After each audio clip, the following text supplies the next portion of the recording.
안녕하세요. 조용호 선생님입니다. 자, 오늘은 시각디자인 산업기사와 시각디자인 기사 대비, 필기 대비 14번째 시간입니다.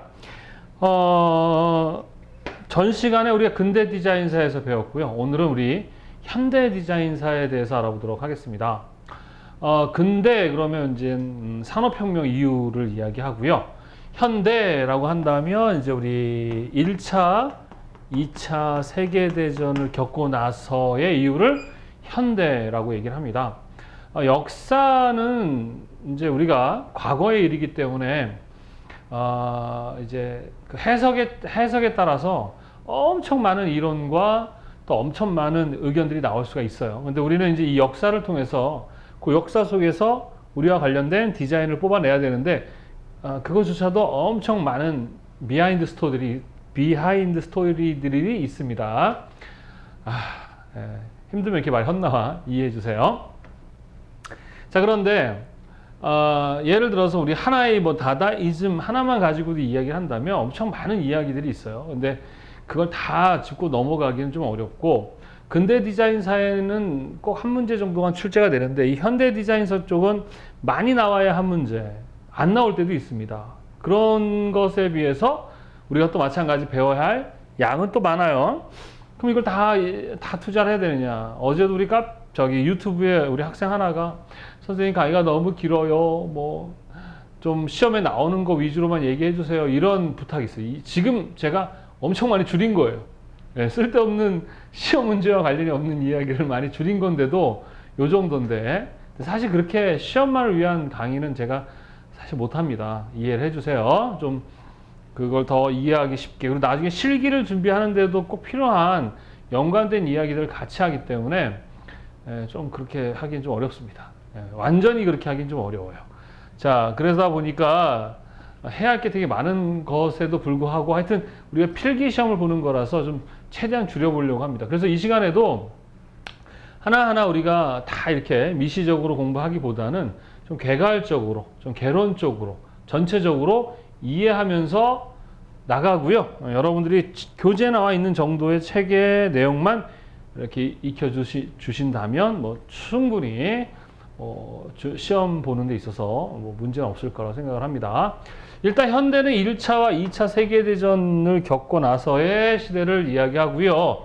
이 시대에 많은 사상이 있었지만 전반적으로 이 현대는, 자, 우리 근대에 있어서의 좀 주가 되었던 사상이 뭐라 그랬었죠? 모더니즘이다 했었죠. 모더니즘이라는 게 뭡니까? 이제 쉽게 얘기해서 근대화 이전에는 왕, 귀족, 뭐 정치 지도자 이러한 몇몇 소수들의 중심된 세상이었죠. 그죠?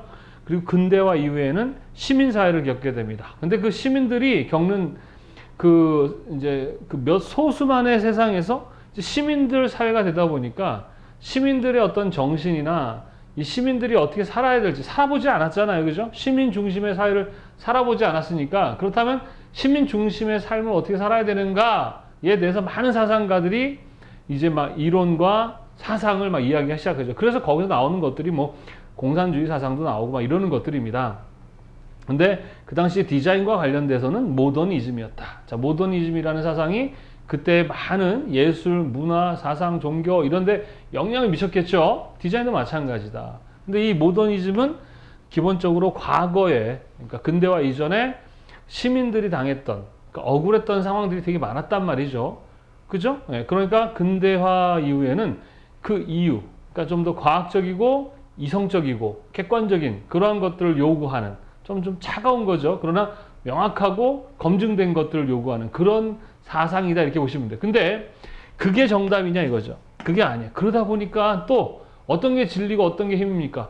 어떤 게 진리입니까? 힘 있는 사람이거든요. 그러니까 힘 있는 사람에 의해서 과거에 귀족, 그 다음에 왕, 뭐 종교 지도자라는 사람들이 진리였잖아요. 그런데 그 사람들 빼고 시민 안에서 또 힘 있는 사람들이 또 진리가 돼 버리는 거예요. 그러다 보니까 이렇게 흑과 백 사상, 이렇게 흑과 백으로 나누는 그러한 좀 경향들이 나오더라. 그래서 이것에 반대해서 나온 사상이 뭐다? 포스트 모더니즘이다.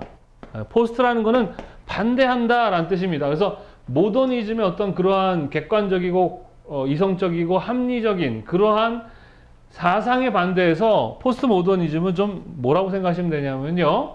인간성 회복이다. 그러니까 인간은 이럴 수도 있고 저럴 수도 있다라는 거예요.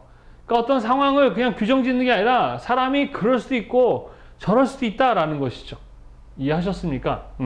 그러므로 이 포스트 모더니즘에 의해서 여러 가지 이제 운동들이 일어나기 시작합니다. 그래서 기본적으로 뭐 여성 운동이라든가 뭐 흑인 인권 운동이라든가 제3세계 운동이라든가 뭐 사회 운동이라든가 전위 예술이라든가 이런 것들이 이 포스트 모더니즘의 사상을 기반으로 해서 나왔다 이렇게 보시면 됩니다. 여하튼 쉽게 얘기해서 좀 이렇게 많은 인간이 많이 이럴 수 있다라는 거예요. 그러니까 인간성 회복, 인간적인 어떤 좀 그 허용치를 많이 준다 이렇게 보시면 되겠습니다. 물론 그렇게만 얘기를 하는 게 아니라 각각의 많은 영역에서 각각의 분야에서 이해하겠지만 우린 디자인에서는 뭐 그 정도로만 이해를 하시면 될 것 같습니다. 자, 그래서 현대 디자인사 그러면 또 다양한 것들이 있는데 기본적으로는 우리가 5개 정도로만 이해를 하시면 됩니다. 6개 정도. 일단은 다다이즘. 첫 번째가 다다이즘, 그 다음에 초현실주의, 그 다음에 추상주의, 그리고 팝아트, 오브아트. 요게 플러스 미니멀리즘이라는 것까지 여러분들이 가장 큰 특징만 이해를 하고 계시면 될 것 같아요. 일단은 말씀드렸듯이 현대라는 것은 1차, 2차 세계대전을 겪고 나서라고 했었죠. 마찬가지로 이 현대 디자인에 있어서 이 다다이즘, 초현실주의, 추상주의는 전쟁을 겪고 있던 당시의 예술입니다. 자, 디자인의 처음 시작의 디자인은 지금처럼 디자이너라는 어떤 이렇게 좀 구분된 현대적인 개념의 디자이너가 있었다 없었다? 없었습니다. 과거의 최초의 디자이너들은 미술을 하던 사람들, 특히 공예하던 사람들이 디자이너가 된 거예요. 그죠? 그러니까 엄밀히 따지면 예술하던 사람들, 미술하던 사람들이 디자이너였던 거죠. 그래서 우리나라도 마찬가지 이 디자인이라는 것이 미술학부 안에 있었어요. 미술학부 안에 디자인 전공이 있었죠. 예, 이렇게 구분되어진 거는 얼마 되지 않습니다.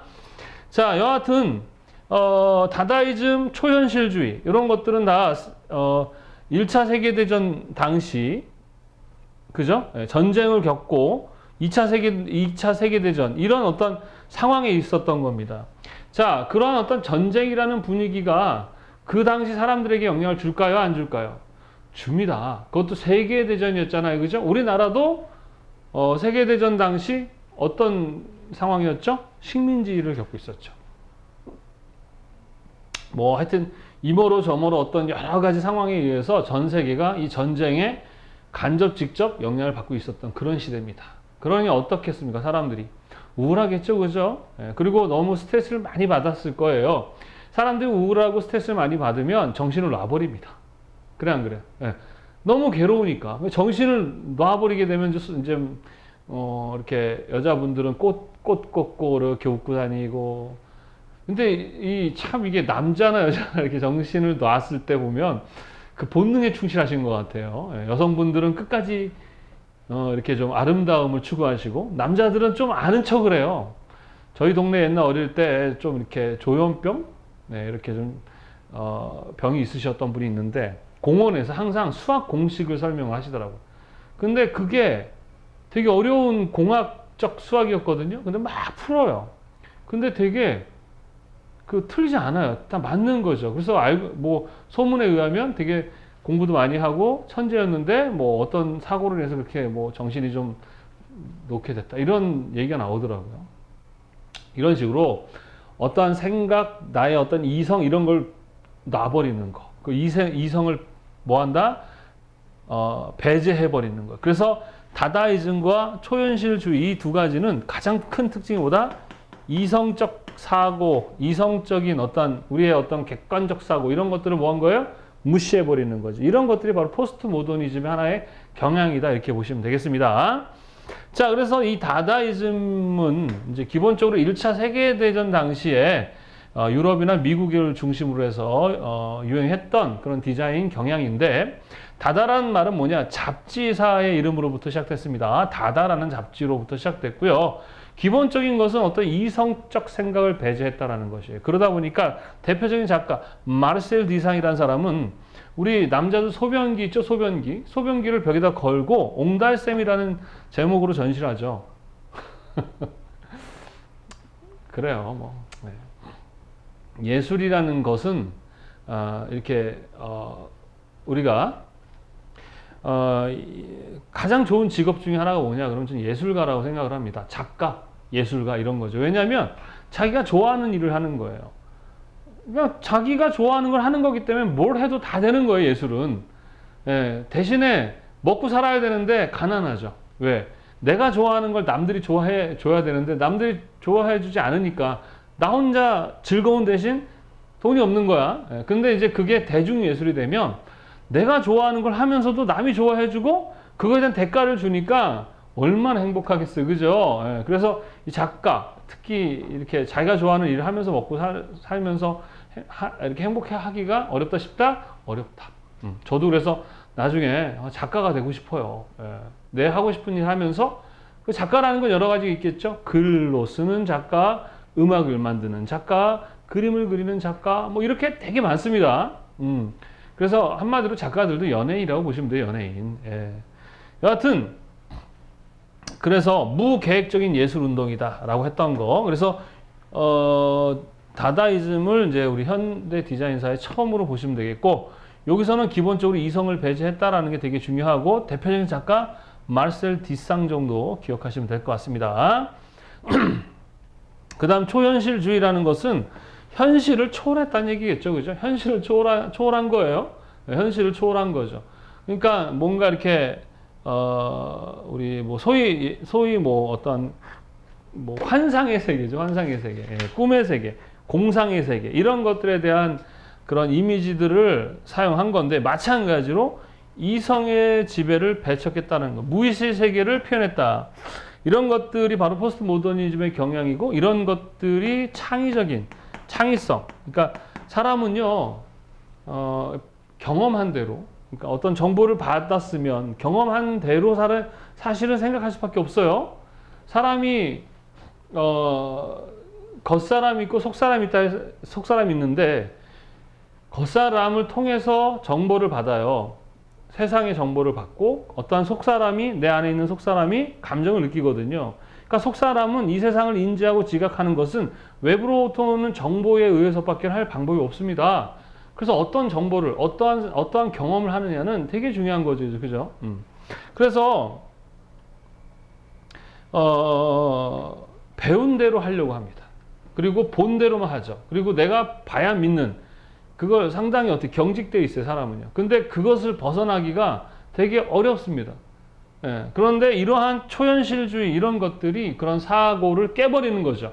기본적으로 이성적인 생각을 하던 것에서 이제 그걸 깨고 다른 생각을 할 수 있는, 그러니까 여유를 주는 그러한 역할을 해주는 거죠.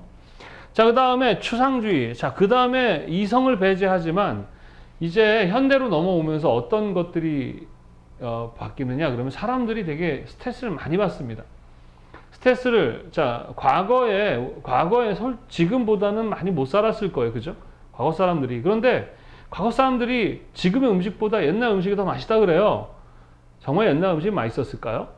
아니요. 맛은 현대 지금 먹는 음식이 맛있는데, 왜 과거의 음식이 더 맛있다고 하느냐 그러면, 그 당시는 먹을 게 별로 없었고 배가 고팠던 시절이기 때문에 그래요.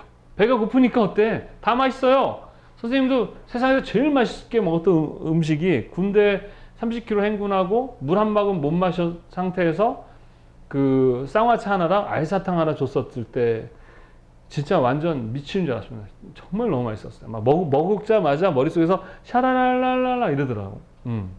정말 그런 환상적인 맛이었습니다. 그러나 그걸 똑같이 사회에 나서 먹었을 때 그런 맛이 안 나는 거죠. 예.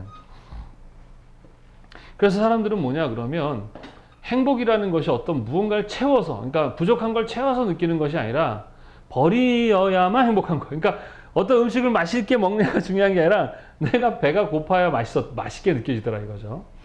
그래서 뭘 얘기하고 싶은 거냐면은 현대 사람들이 행복하냐, 어떤 겉사람, 그러니까 육체적으로는 행복할 줄 모르겠지만 속사람은 행복하지 않다. 왜? 기준들이 되게 높아져 있기 때문에. 우리 사람들은 어떤 걸 누리면 그거에 대해서 감사하고 그걸 적용하고 받아들이기보다는 당연하다고 생각을 해요. 순응해버립니다. 그건 당연히 내가 누려야 될 것이다 라고 생각하죠. 그래서 그 이하로 내려가면 불행함, 그 이상으로 올라가면 행복. 그래서 그 이상을 또 올라가면 또 그 이상 올라가야 돼요. 계속 올라가다 보면 이제 뭐 사람들이 누릴 수 있는 건 한계가 있잖아요. 예.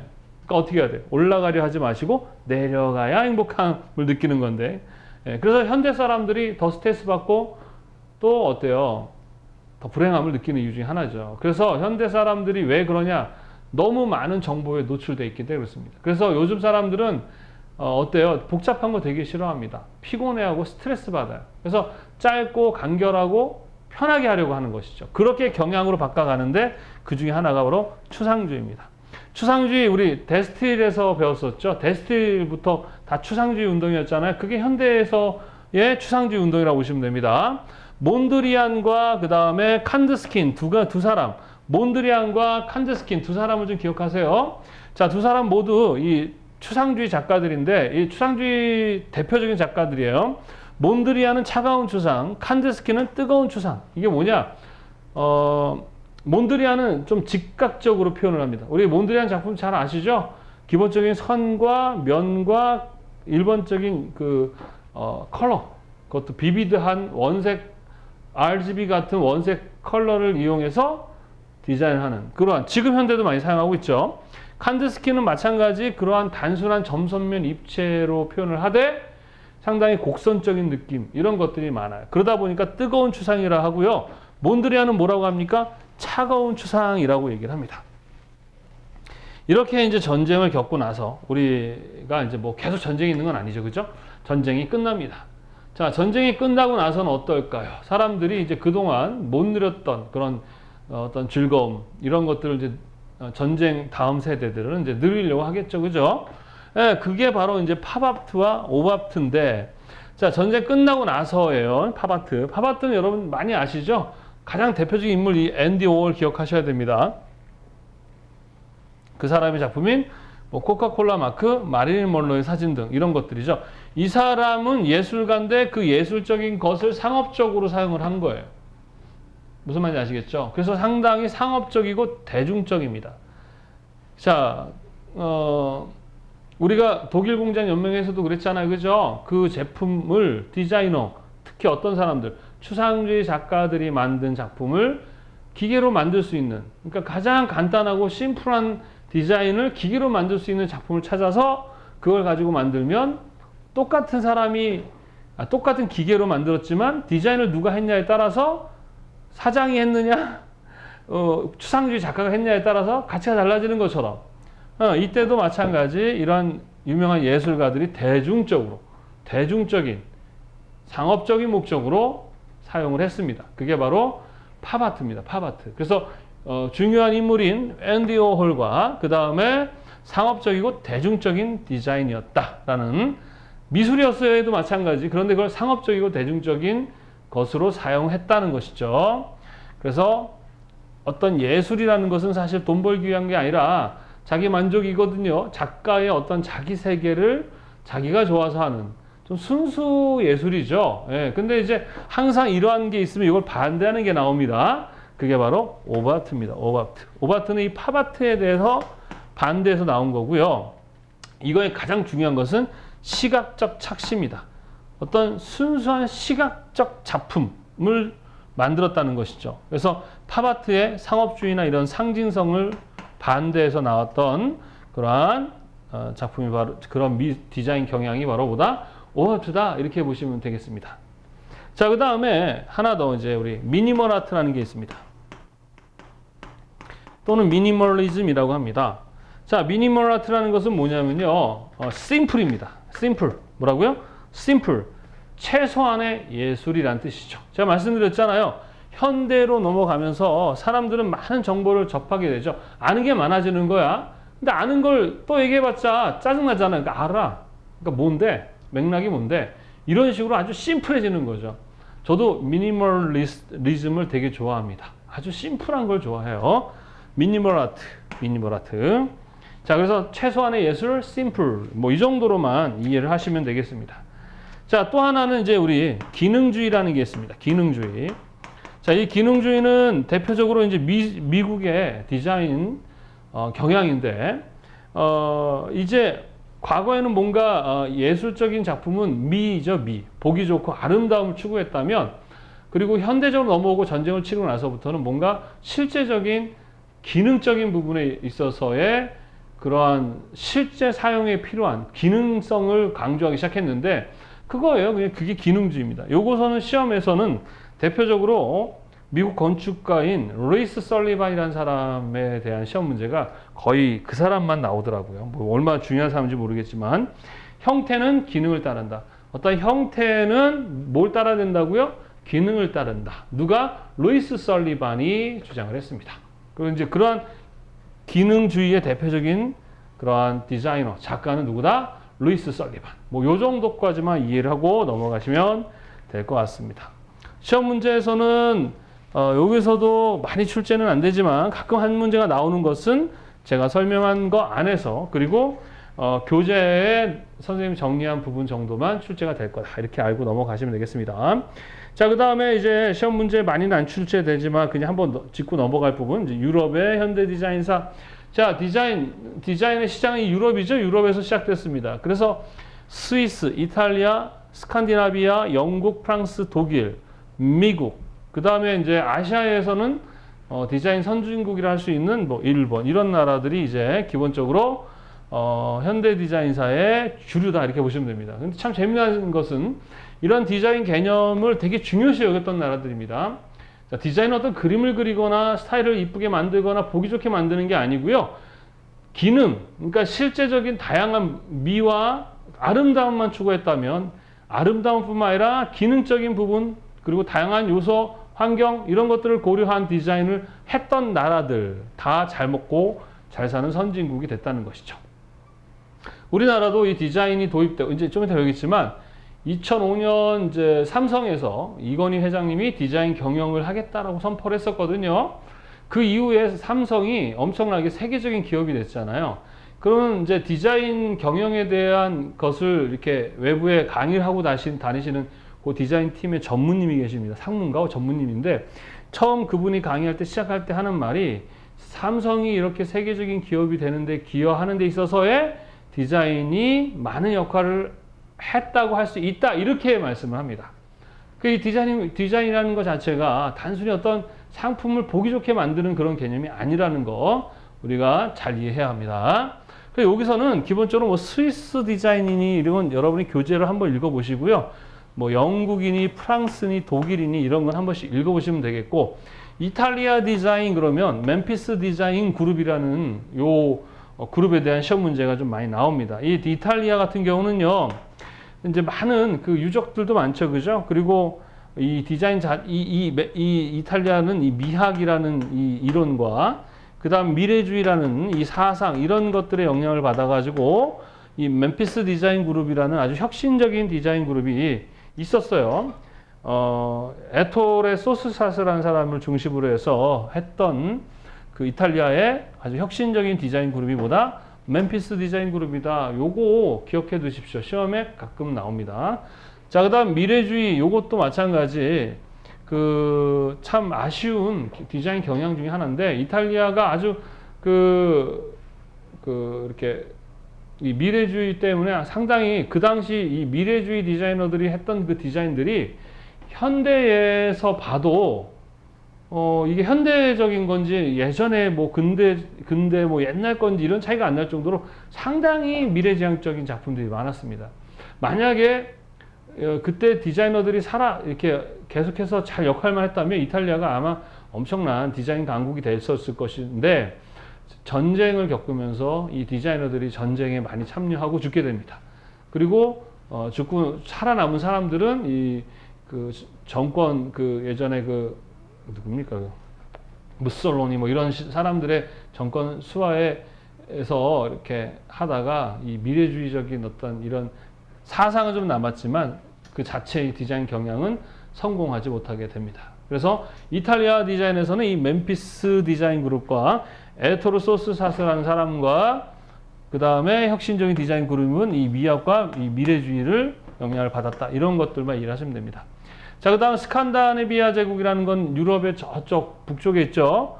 이렇게 유럽 북쪽 꼬투리를 해가지고 스웨덴, 노르웨이, 덴마크, 핀란드. 이 나라들은 다 지금도 선진국들이죠. 그죠? 이 사람들은 특징이 뭐냐? 자연.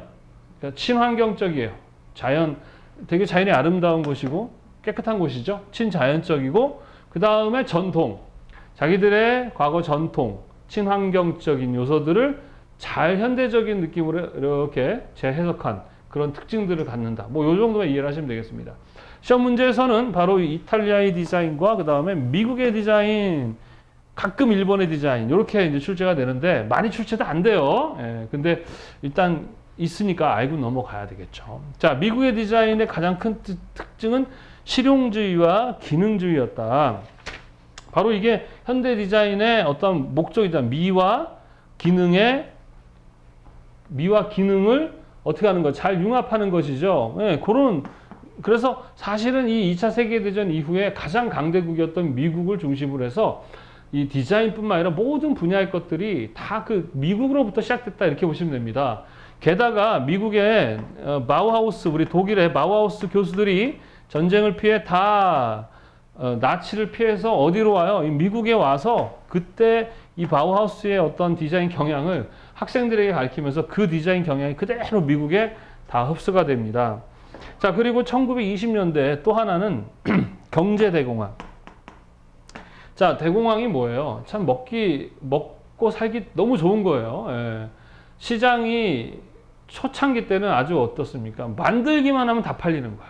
그러니까 우후죽순 막 공장들이 막 생기죠. 그리고 막 엄청난 대량 생산을 하게 됩니다. 근데 그러다 보면은 이제 어떻게 되면 생산을 많이 해야 되니까 근로자도 많이 뽑고 그 이제 막 시장도 좋고 이런 상황이 되는데 어떤 문제가 발생하느냐?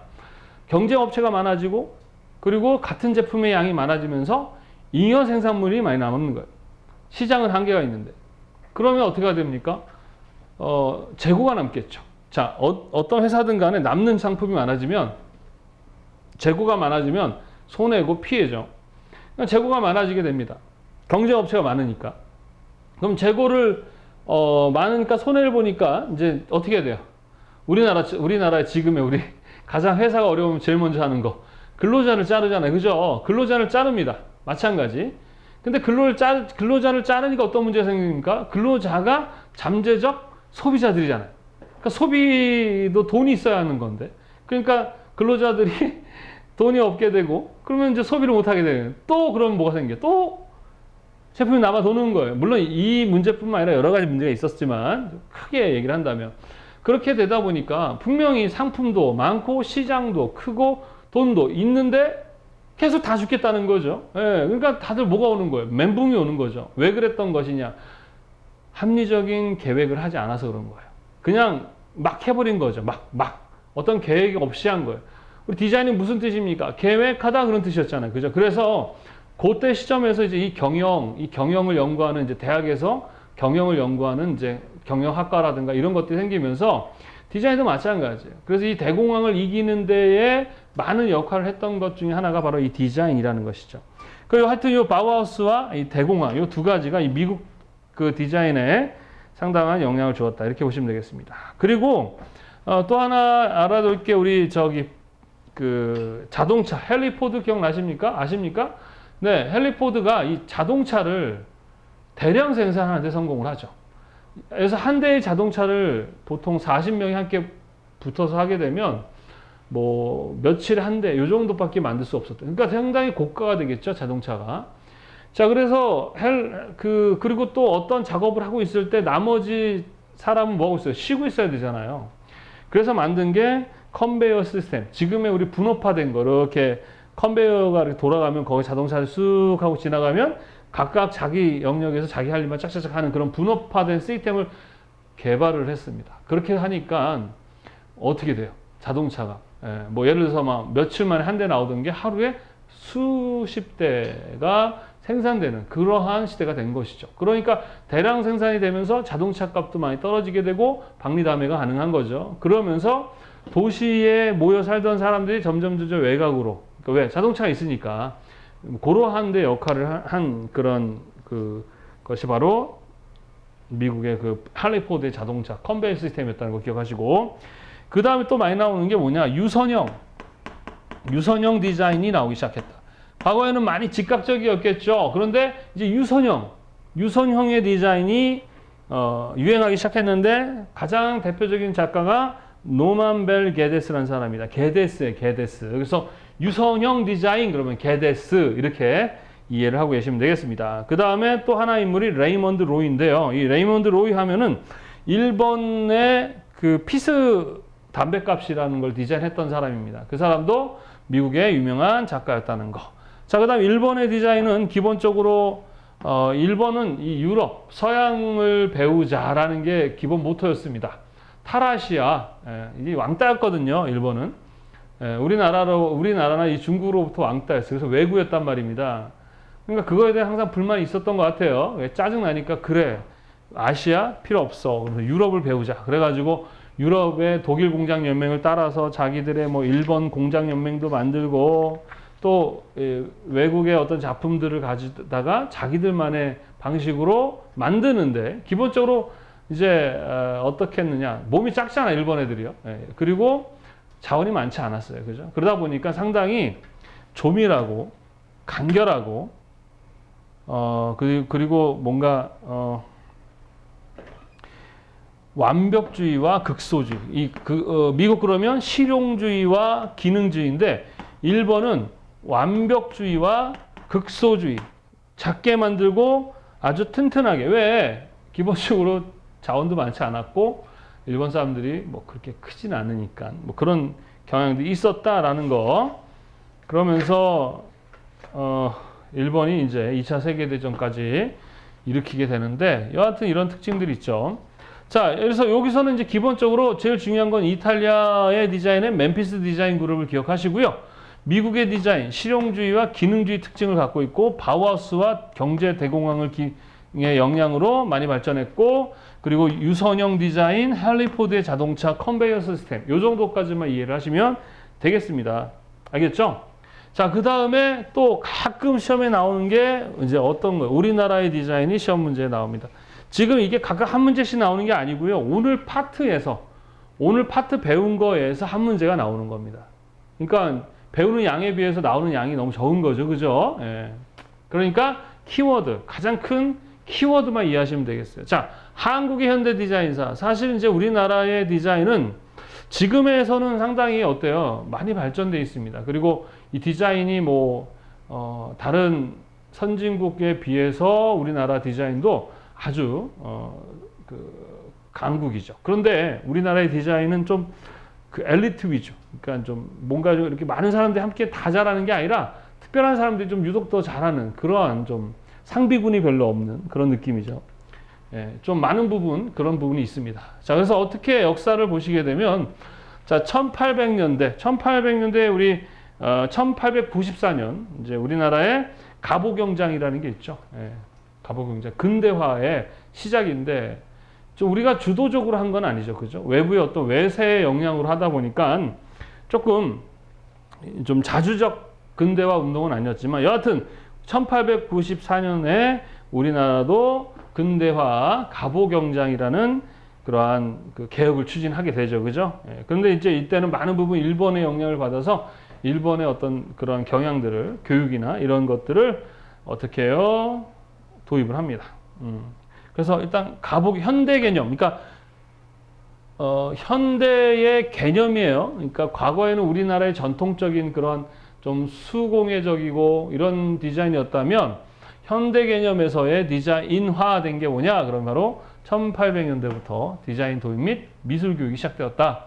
자, 그다음 1940년대부터 50년대 이제 실제적인 디자인이 도입된 시기가 바로 1940년대부터 50년대. 이때는 이제 얘네는 일본이었다면, 이때는 이제 미국의 그러한 영향을 받아서, 이때 1946년에 이 당시에는 이제 미군 자체가 신탁 통치를 하고 있었죠. 그죠? 미국 정치령 제 102호에 따라서 국립대학 설치법에 의해 가지고 우리가 지금도 가장 유명한 대학으로 인정하고 있는 서울대학이 이때 만들어진 거죠.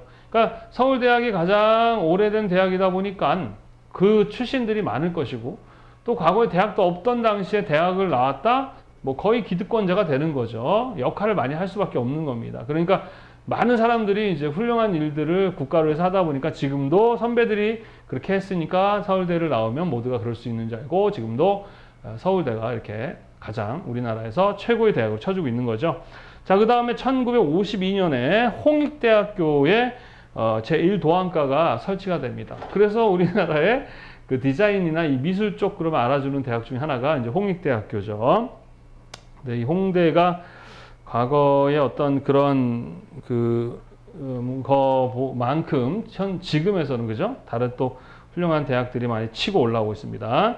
자, 그 다음에 1960년대를 디자인 실용기다라고 합니다. 이때 시험에 좀 나오는 것들이 산업 디자인 개념, 실용기라는 건 실제 산업 디자인. 자, 디자인을 가지고요 돈을 벌 목적으로 산업 분야에 돈을 벌 목적으로 쓰면 그걸 산업 디자인 그러는 것이고 그걸 가지고 공익을 위해 쓰게 되면 공공 디자인 그러는 것이고 디자인이 경영에 참여하면 디자인 경영. 디자인이란 말은 혼자 존재하지 않아요. 어떠한 것과 함께 해야 된다고 했죠. 소통을 디자인, 시각 디자인, 도구를 디자인, 제품 디자인 이거지 디자인이라는 것 하나가 혼자 존재하지 않는다 했었습니다. 자, 그래서 이러한 실제적으로 돈을 버는 목적으로 산업 디자인 개념으로 전환하기 시작하고 했던 이런 생산과 산업 분야의 실용기가 바로 1960년대입니다. 그 특징들이 이제 하나가 1966년 제1회 대한민국 상공 미전 개최가 이때 있었다는 거. 1966년에. 자, 그 다음에 1970년대에는 이제 디자인의 세분화라고 하는데 이제 세분화라는 거는 이제 디자인 예전에는 그냥 디자인과였다면 그 디자인과가 계속 나눠지기 시작하는 것이죠. 그래서 뭐 시각 디자인 교육이라든가 공업 디자인 이런 것들이 이제 분리되기 시작했고 기본적으로 마케팅과 기술 중심의 디자인 이런 것들이 세분화되고 전문화됐다. 1980년대는 이제 디자인의 성장기다 이렇게 보십니다. 국제화, 개방화, 자유화, 그 다음에 컴퓨터 그래픽 이런 것들이 나오면서 상당히 디자인이 발전했고 지금 현대에도 디자인이라는 것, 자, 이 4차 산업혁명 시대이지만 디자인이 사라지는 직업은 아닙니다. 예, 디자인은 항상 기계가 할 수 없는, 로봇이 할 수 없는 그런 영역이기 때문에 자, 그 다음에 GD 마크, 굿 디자인 마크인데요. 우리나라 산업디자인진흥법 제6조에 의거해서 좋은 상품에다가 굿 디자인, GD 마크를 부여하는 그러한 제도가 있다. 이거 시험 문제 많이 나와서 이렇게 정리를 했습니다. 자, 오늘 배운 현대 디자인사에 대한 부분은 이 정도에서 여러분이 마무리하면 될 것 같아요. 자, 현대 디자인사는 시험 문제 많이 출제가 되지가 않습니다. 현대 디자인사는 기본적으로 5가지 다다이즘, 초현실주의, 추상주의, 전쟁을 겪던 당시죠. 1차, 2차 세계대전. 그러다 보니 가장 특징은 이성적 생각을 배제했다라는 거, 그 다음에 갈수록 복잡한 거 싫다라는 거, 심플해지는 거, 그리고 팝아트 즐기자는 거, 오버아트 다시 팝아트를 반대하는 거. 그리고 현대는 이제 미니멀리즘, 뭔가 심플, 더욱더 심플하다. 그죠? 그리고 기능주의, 뭐 이런 것들이 팽배해지고 있다. 그 현대 디자인의 가장 큰 사상 중에 하나는 포스트 모더니즘이다. 자, 그리고 유럽의 현대 디자인을 보게 되면 여러 가지가 있지만 이 중에 가장 중요한 건 이탈리아의 디자인, 미국의 디자인, 그 다음에 이제 일본의 디자인. 제일 중요한 건 미국의 디자인. 이게 시험 문제에 가장 많이 나오고 이탈리아, 다음 일본. 나머지는 거의 출제가 되지 않습니다. 그냥 한 번씩 읽어만 보시면 될 것 같습니다. 그리고 우리나라의 디자인 문제도 가끔 출제가 돼요. 그래서 각 연도별의 특징들을 이해하시면 됩니다. 그 중에 이제 뭐 그 연도들 중에 가장 핵심적인 내용들만 여러분들이 익히시는데 교재를 보면 선생님이 몇 년도에 출제된지 표시된 그것들 위주로만 암기를 하시면 되겠습니다. 자, 이렇게 해서 현대 디자인의 역사에 대해서 오늘 배워봤는데요. 벌써 이제 중반을 넘어서 종반으로 가고 있습니다. 지칠 때가 됐어요. 그죠? 더 지칠 때가 됐습니다. 항상 끝까지 하기가 어려워요. 출발을, 시작은 많이 하는데 끝을 내는 것은 저도 이렇게 돌아보니까 많지 않았던 것 같아요. 그래서 한꺼번에 막 많이 하는 건 좀 어려운 것 같고 차근차근 매일 조금씩 성실하게 하는 것이 가장 중요한 것 같습니다. 성실함은 힘들고 할 수 없는 상황이더라도 하는 것이죠. 자, 힘들 내시고요. 마지막까지 최선을 다해서 여러분들 해주시기 바랍니다. 자, 그리고 책이라는 게 참 저도 계속 참 짜증나는 게 열심히 쓰고 그 다음 오타랑 오류를 많이 제가 매번 저뿐만 아니라 출판사에서도 보고 하는데요. 꼭 나오더라고요. 그래서 그런 것들이 발견되거나 궁금하면 선생님 카페나 선생님 유튜브에다가 질문을 해주시고 잘못됐으면 제가 수정을 하고 보정을 해서 공지를 할 수 있으니까요. 또 여러분이 궁금한 게 있으면 언제든지 물어봐 주시기 바랍니다. 자, 재미없는 강의 항상 듣느라 고생 많으셨고요. 다음 시간에 건강한 모습으로 뵙도록 하겠습니다. 자, 수고하셨습니다. 감사합니다.